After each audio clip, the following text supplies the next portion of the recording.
Churchill, Manitoba, on the shores of Hudson Bay in northern Canada. A world-famous tourist destination to view polar bears in the wild, hang out with hundreds of beluga whales, go dog sledding, witness the northern lights and so much more. I'm Roy Mexted. Join me as we meet the locals and hear their stories. We'll go behind the scenes to discover firsthand how the people of Churchill bring to you a once-in-a-lifetime experience. Welcome to Beyond the White Bear. I'm gonna live my life in a northern town. Gonna live my life, 'cause I can take my time in a northern town. I can take my time in a northern town. We're smiling like a sundog now. In a northern town, we're smiling like a sundog now. Right here.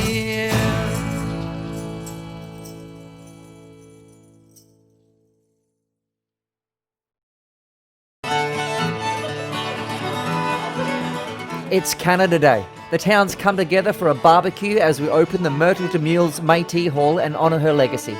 I'll be speaking with the president of the Manitoba Métis Federation, David Chartrand, and some locals.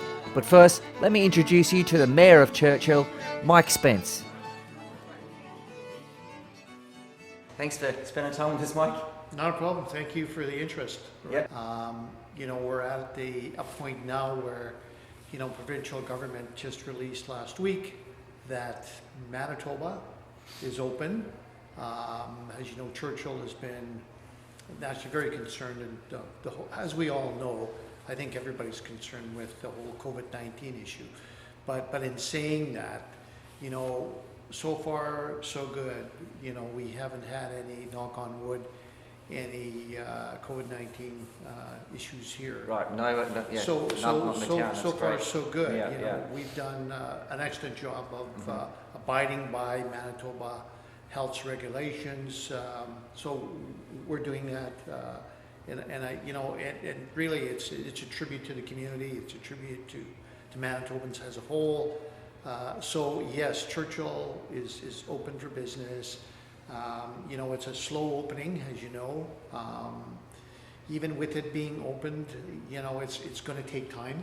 The whole marketing piece, the safety piece, our businesses here are slowly opening doors. It's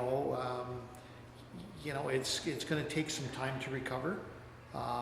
But people are just now focusing on opening doors. How do we market? We need to get, basically, let's get our lives back. Okay. Mike's got a pretty exclusive and very exciting tour business himself called the Watchy Lodge, Watchy Expeditions. Yeah. Tell us a bit about that, Mike, because that's pretty cool. Watchy Expeditions is a company, an idea that my brother Morris and I had created going back in 1994. So, it was tub sledding to begin with, like any other small business, two Indigenous young guys trying to make a mark and following, our father's steps in terms of, the whole aspect of wildlife viewing. And actually, he was a trapper, a very successful trapper back in, so we just basically took his trap line, and we've changed it a bit. Instead of setting traps, we are actually taking international tourists to his old trapline area, and we're showcasing mothers and cubs leaving the denning area. So it's, like I said, it's we've been doing it since 1994. It was a tough early number of years to succeed, to get there. We're feeling pretty proud of what we've achieved so far, and there's a lot more to do. So sure, it's it's quite interesting. Yeah. One of the things that we're pretty proud of as Churchillians is that Churchill was a meeting place. Very early on. I mean, we had the Inuit, the Cree, and the Dene cultures coming together. So, and naturally over time, the explorers like Henry Hudson, Jim's Monk and Company came into Churchill. So Churchill's been referred to as a meeting place. We're pretty proud of it. The cultures come together, the beauty of the land that surrounds us, the wildlife, everything that we have. So, you know, we're pretty proud of what we have. When I was growing up here, there's a lot, there's still people my age and a little older who've seen Churchill in those busy, bustling days. You know, you had the port, you know, it was quite busy. You had a rocket range up at Fort Churchill, which is now the location of the Churchill Northern Study Center, about 22 clicks from Churchill. So we were doing Arctic research in terms of the aurora borealis and the significance of the upper atmosphere that was going on. You had the military base. You had one of probably the largest military bases in Canada during that time. You know, so, you know, 40s, 50s, 60s, and then in the early 70s, this basically went away. We lost that. But then in a trade-off, I guess, during that time with an agreement with the community of the day, the province of Manitoba and the government of Canada, Churchill was redeveloped. And so when you come to Churchill today, you're seeing, you know, a community that was redeveloped in the 70s.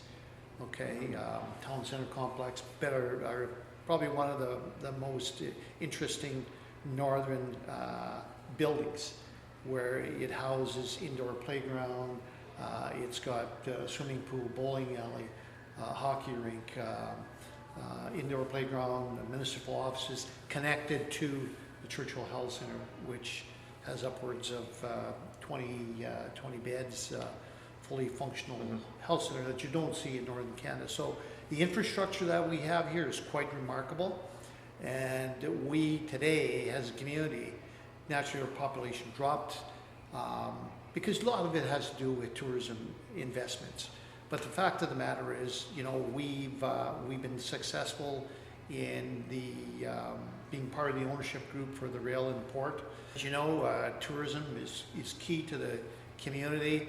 You know, you tip your hats to the tour operators and the partners along the way that make it happen. You know, I touched briefly on Arctic research. We have the Churchill Marine Observation Facility that's happening. It's still in the final stages of being developed. Construction should be done by hopefully the end of the year. So, I mean, that'll bring, again, more research. So, you know, when you put it all together, you have the port to rail infrastructure, you have a big underutilized runway that we're hoping to attract more business there. So you've got all this, and you look at your pillars. So you've got Arctic research, you've got the Churchill Health Center, you've got tourism. Tourism is huge. Yeah, so we're covering the bases. So there's a lot of work to do, but you know, it really keeps everybody occupied in terms of, you know, maintaining what you have and just working with governments to be successful at that. Sure. Well, we thank you for your commitment to this town, Mike. No problem. And thanks for welcoming all the viewers to Churchill. Yeah, thank you.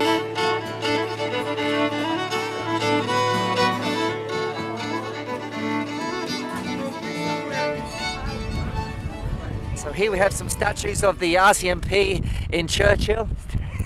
So what's it like being an RCMP in a town like this? It's great. It's great. Town's super pro-police, town's super friendly, welcoming. And these guys are super friendly also. We're actually Canada Day today, and they're out here being part of the parade, taking photos with people and being part of the community as they normally do. So thanks very much, guys. All right. Cheers, guys.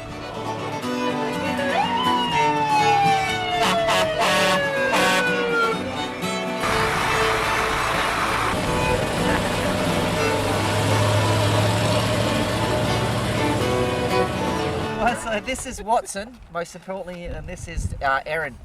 And Erin's been here for how many years now? Free burgers at the Heritage Hall. Free burgers at the Heritage Hall. I'll be there. Okay, we're being heckled by some locals. And Erin's been here for many years, and Erin runs the Sup North paddleboarding with Beluga Whales tour. She's probably got the best job in town. And in a few days' time, Erin's going to take us out paddleboarding and see some whales, which is the best part of summer here. And Erin's got heaps of really cool stories that she's got to sit down and tell us all about. I can't wait to introduce everyone to my favorite friends, my best friends, the Beluga Whales, for sure. She's got quite the whale singing voice.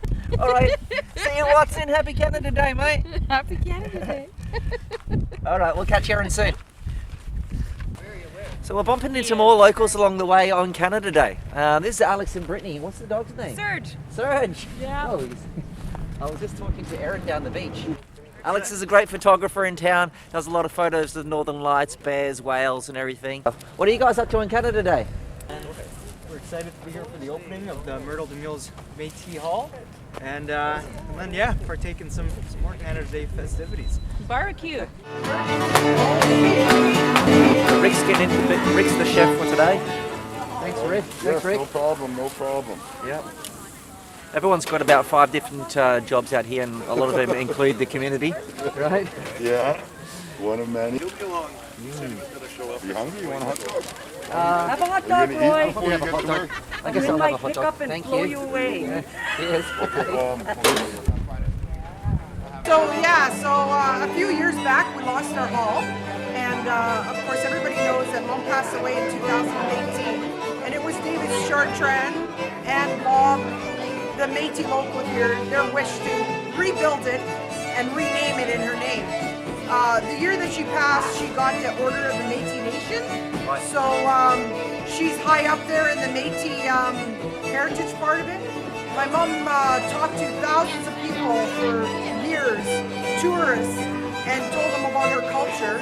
And of course, when we lost the hall, we lost all of her heirlooms, personal items. And yeah, as you see, what we got left on the table is all that's left of her. But yes, today is a big celebration, opening this hall. And yeah, David brought some fiddlers and some major MMF people. And yeah, we're having a barbecue and we're celebrating her. So, Kate, if we were to catch you on another day, what kind of things will you be doing around town? Well, We've seen you know you me. sneaking around in your car with a camera. What are you Yeah, up to? so I am not a professional. I'm an amateur photographer, and yes, my love is nature and to be out taking pictures of anything. And events like this, for sure. All right, well, let's enjoy the day, Katie, and thanks for helping to make this happen. Yeah, thanks, Roy. Always good to talk to you. Yeah. Oh, it's Belinda. Hello. It's another Australian, but she's practically Churchillian. Yeah. She does many things in town. We'll probably see her in a couple of episodes, won't we? What are you filming? What am I filming? You'll have to find out. Churchill News? No. Oh, it's a new project. New All project. right. Yeah. Okay, sweet. Yep. So, yeah, tune in, subscribe, everyone. Hey. Brendan McEwen. How you doing? How you going? Pretty good. You're man. famous Pretty good. around here, aren't you? You guys been catching some fish? Yeah, caught a couple of fish. Is this on? Yeah. There was nothing biting yesterday, but before that couple of days, yeah, they're out there. You must know that. You must have a few fish. Yeah, we went upriver for a couple trips and did all right, and we Yeah. weren't catching much at the bridges, and also didn't pick up. Have you caught anything besides the jack yet? No. No, I seen jack. someone caught a trout the other day. A trout? Yeah. You saw somebody bring it in? Yep. Nice. I heard of seen a it. couple pickerel. Oh, okay. Yeah. That'd be great. Interesting. There's always a few this time of year, and then it goes Yeah. back to just jack. So the wild card fish. Yeah. Hey? But jacks are great, aren't they? You like a jack? The jacks Yeah. are great. Yeah. What's your good. favourite recipe? Just put shake and bake on them. So basically, you just rinse them a couple times, put shake and bake on it, and fry it in oil. Yep. Oh, nice. Pretty good. Make sure to rinse a jackfish 3 times. Oh, really? Oh, I only done mine once. Big mistake. Big mistake. Let's please help welcome President David Churchill.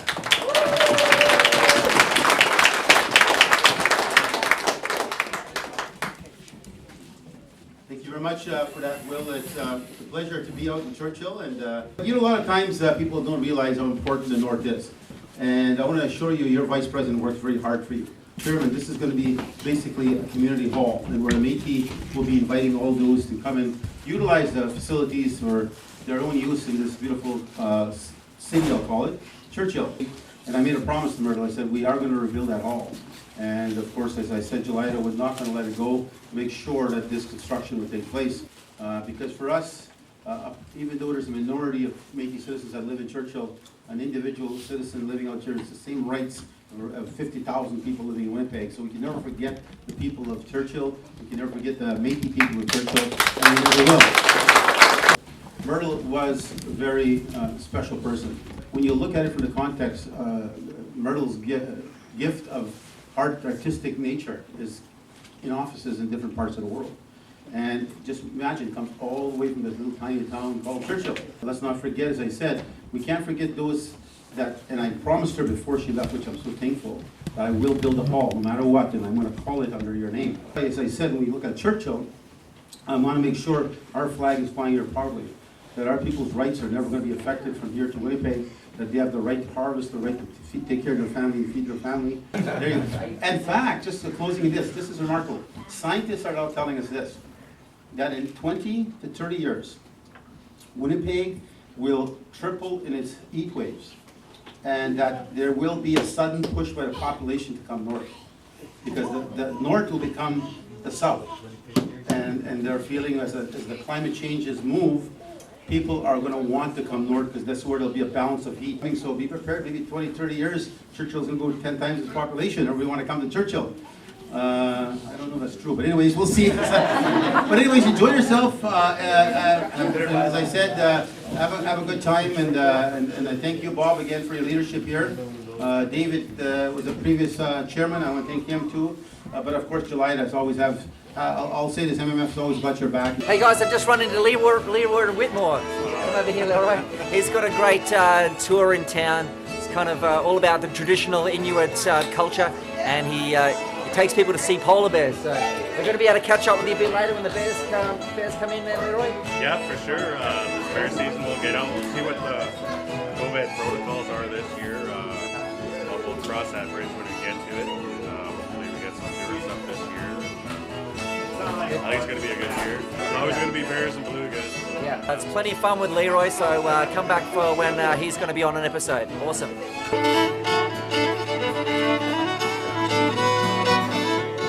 Right now, boy, I knock him. You think I can do that? This is Joe Stover. He's famous in this town. He's got a podcast. Joe, what's it called? How do we find it? It's actually it is in a podcast form, but you can find it on CKUW 95.9 FM. I don't know what the focus is there, but that's the show is called the How Do You Do Review. It's on CKUW 95.9 FM in Winnipeg and CHMR 93.5 FM in St. John's, and everything is archived at howdoyoudoreview.tumblr.com. I'm going to see if I can follow along a bit of fiddle music with these guys.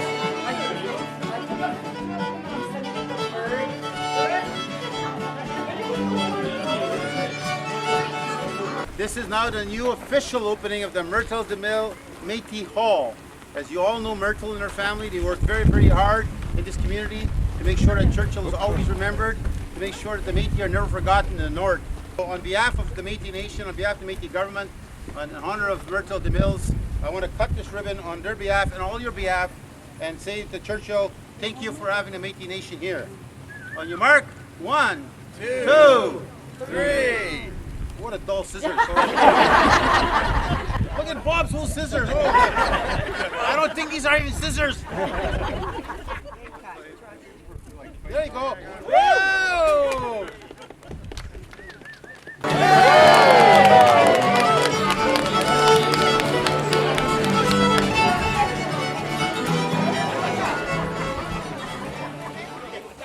I'm here with David Churchill, the president Of the Métis Federation. of the Métis Federation. Firstly, David, thanks for bringing this building to Churchill. I'm sure we're going to find a lot of uses for it. Yeah. Oh, without doubt. And as you know, you can see the name behind us is Myrtle DeMilles Métis Hall.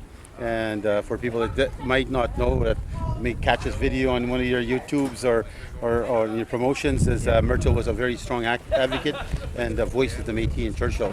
And of course, Myrtle passed on many years ago. And she actually first built the first hall here, and it went down in a fire.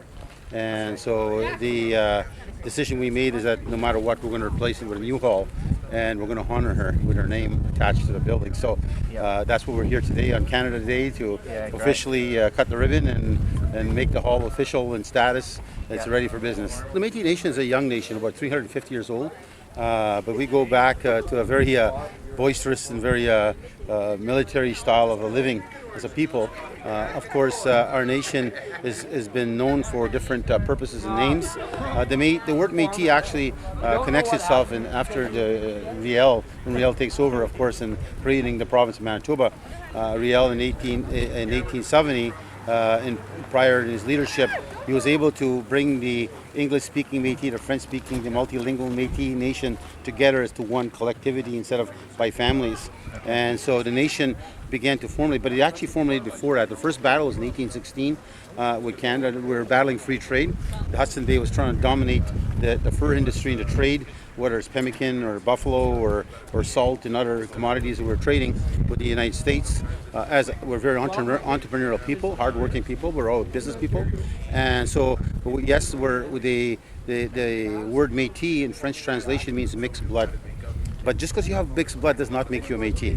You have to have connection to the culture, to the nation, the evolution of that nation that we came. If you look at the beadwork I wear here today, you'll know a Métis right away that's wearing Métis hardwork. It'll always have the prairie flowers, always. Okay. At one time in the early 1800s, we were called the flower beaded people. They didn't know what to call us.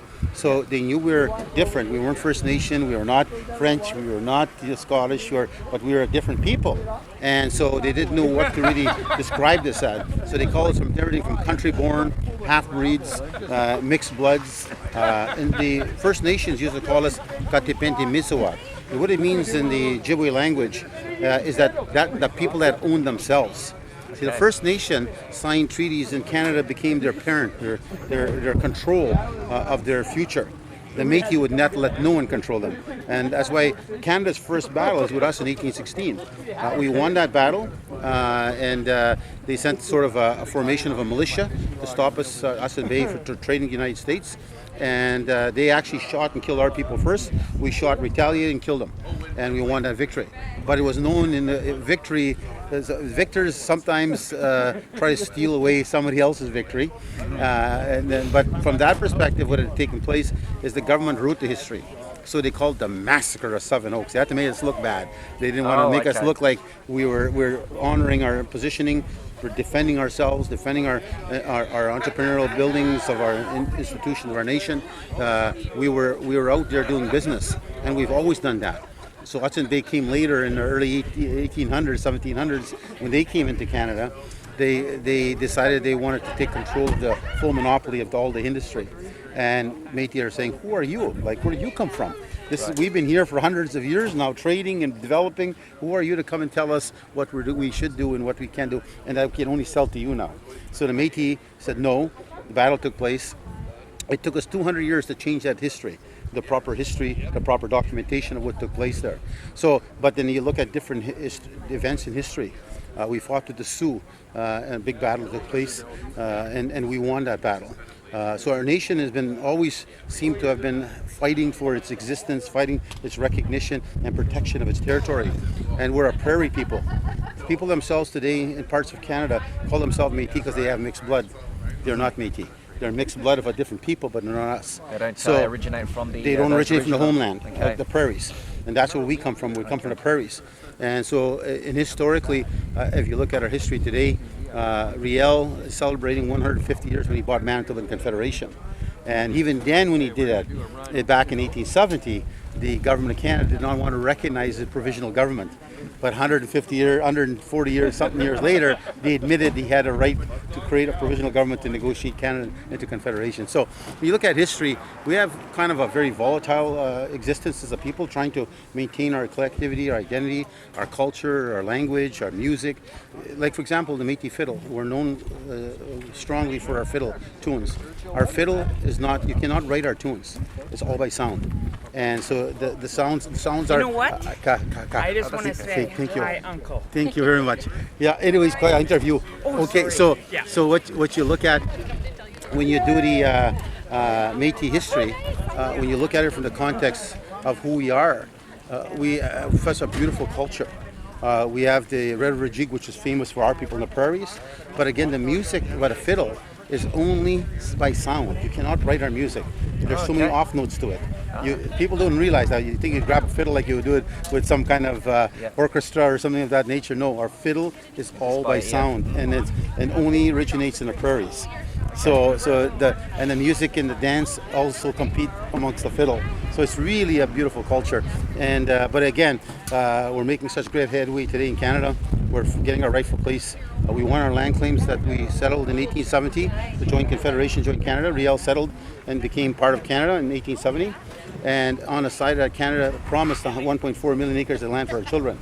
But after they signed the deal, they sent the military after our children, and our children had to go west, south, and north, and the families had to run. There was a reign of terror, it was called, and in 1870. So we never got the land, and that was promised to us in joining Confederation, becoming part of Canada.